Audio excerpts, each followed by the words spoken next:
So I have been on record and I've been heavily criticized for saying that I personally do not like the artwork on MetaZoo. I think the artwork in Flesh and Blood is perfectly fine. I think it is.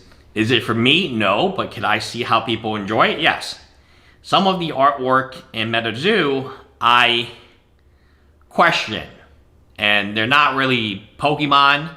They're not really creative in that way, because Pokemon are based on Pokemons. They didn't exist before. The MetaZoo is based on crypto creatures, like, Bigfoot and the Mothman, and so there's some comparison there, because I've seen other, pretty crazy artwork of the Mothman, and obviously Bigfoot, there's that classic picture of him in the forest, right? Loch Ness Monster. Again, these are animals because they're very popular, right? So it's not like they came up with Bigfoot, or the pedigree of Bigfoot, or the storytelling of Bigfoot, or Mothman, right? I saw a Mothman documentary on Amazon Prime. It was pretty good for an Amazon Prime documentary. But there's other artwork I've looked at before of Mothman, including an Amazon Prime documentary, which I think, wow, that's really good artwork. And then when I look at the MetaZoo of Mothman, I say, wow, huh.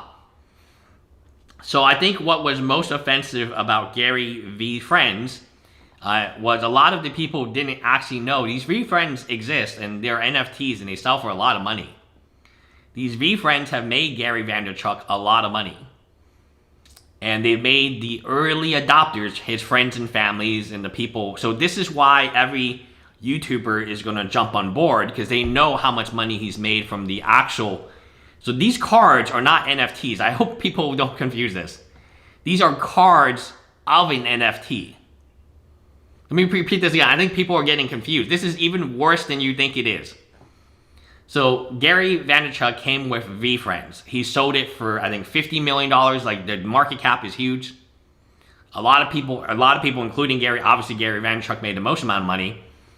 And that is kind of, it's kind of steady. It's not really making money. It's not really gaining money. It's just kind of holding.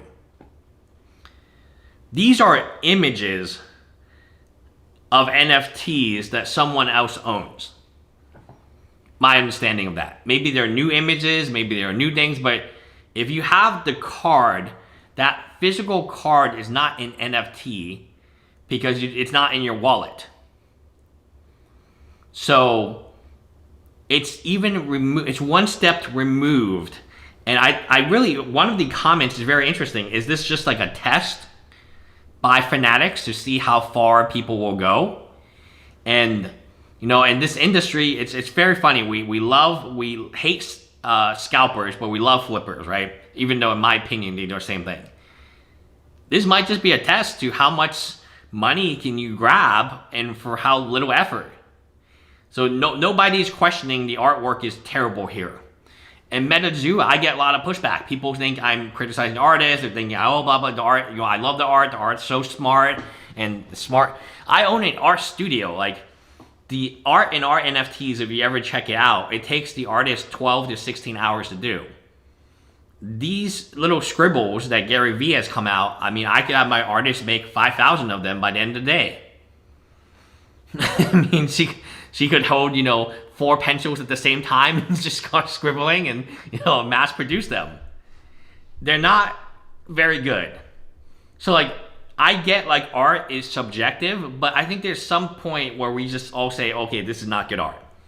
Or this person has not actually tried really hard to do this piece of drawing. And that's what's so offensive. And the price tag.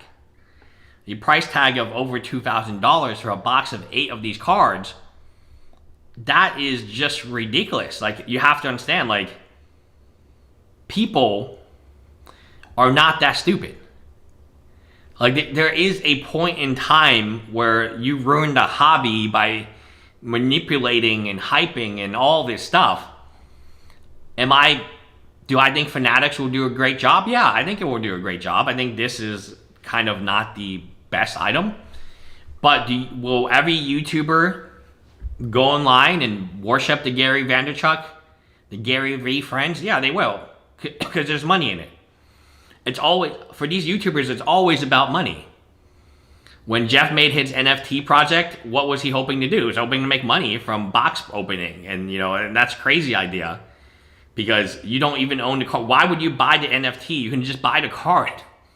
So if you love the box opening, then box breakers are not particularly liked, even if they have lots of subscribers. It's the card that they open that's really cool. So instead of buying the card, we're going to buy the video of somebody else opening the card for someone else. And I remember in that video, he was talking about, hey, it's okay to fail. And in his analogy of failing, he said, hey, if I give you get $50,000, you fail. It's okay. Just pick up another $50,000, fail. And he said, like, if you failed 3-4 times for $50,000, then all it takes is one time to really make it. Like, who the hell has $50,000 to fail 4 times? What type of investor would invest in someone who failed 4 times for $50,000? And like, would you have the money? Like, it's pretty depressing to fail the first time.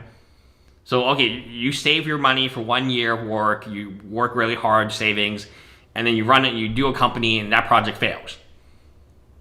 So then what you're going to do is, instead of working your regular job, you're going to do that and then save money, live very, very frugally, and then fail again.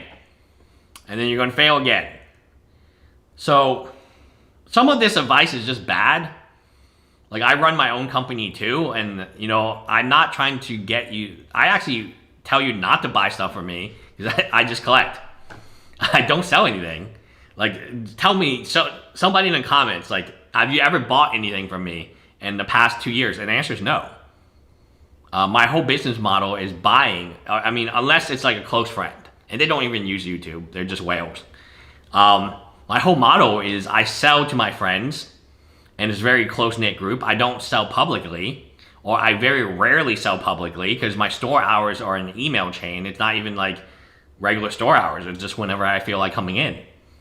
So, I don't know. This is kind of an embarrassment to the community. It should be taken as an embarrassment. And I hope the community just takes a stand, because if they don't, guess what they're going to get in the future? They're going to get even more squiggles. Because, hey, if this sold out, what? If Fanatic's like, wow, look how popular this is. Every YouTube channel is saying that they love it.